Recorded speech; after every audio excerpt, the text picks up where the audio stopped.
নির্বাচন ভবনে ৩ বাহিনী প্রধান ১৩তম সংসদ নির্বাচনের নিরাপত্তা নিয়ে ইসির হাই ভোল্টেজ বৈঠক।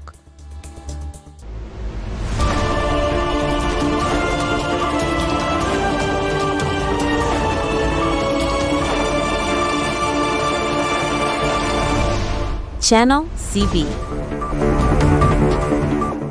রাজধানীর আগারগাঁওয়ে নির্বাচন ভবনে আজ এক অত্যন্ত গুরুত্বপূর্ণ এবং হাই ভোল্টেজ বৈঠক অনুষ্ঠিত হয়েছে। আগামী ১৩তম জাতীয় সংসদ নির্বাচন ও গণভোটকে কেন্দ্র করে নির্বাচন কমিশনের সাথে বৈঠকে বসেছেন দেশের ৩ বাহিনী প্রধান। আজ রবিবার ঠিক দুপুর ১২টায় আগারগাঁওয়ে নির্বাচন ভবনে এই বৈঠক শুরু হয়। প্রধান নির্বাচন কমিশনার এএমএম নাসির উদ্দিনের সভাপতিত্বে এই সভায় উপস্থিত হয়েছেন সেনাবাহিনী প্রধান জেনারেল ওয়াকারুজ্জামান, নৌবাহিনী প্রধান অ্যাডমিরাল এম নাজমুল হাসান এবং বিমান বাহিনী প্রধান air chief marshal Hasan Mahmud Khan. নির্বাচন ভবনে পৌঁছলে তাদের স্বাগত জানান নির্বাচন কমিশন সচিবালয়ের সিনিয়র সচিব আখতার আহমেদ। বৈঠকে ৪ নির্বাচন কমিশনার এবং ইসির ঊর্ধ্বতন কর্মকর্তারাও উপস্থিত রয়েছেন।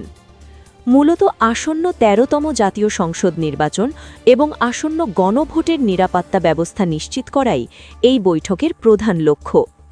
অবাধ, সুষ্ঠু এবং নিরপেক্ষ নির্বাচন আয়োজনে সশস্ত্র বাহিনীর ভূমিকা এবং নিরাপত্তা কৌশল নিয়ে এখানে বিস্তারিত আলোচনা হচ্ছে বলে ইসি সচিবালয় সূত্রে জানা গেছে।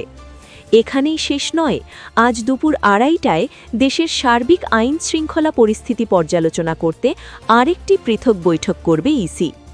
নির্বাচন কমিশন সচিবালয়ের জনসংযোগ পরিচালক মোহাম্মদ রুহুল আমিন মল্লিক জানিয়েছেন, বৈঠক শেষে গণমাধ্যমকে বিস্তারিত ব্রিফ করা হবে।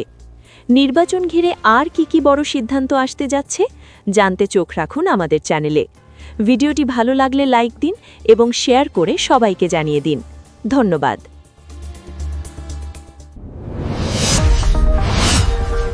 Subscribe now for daily news and updates.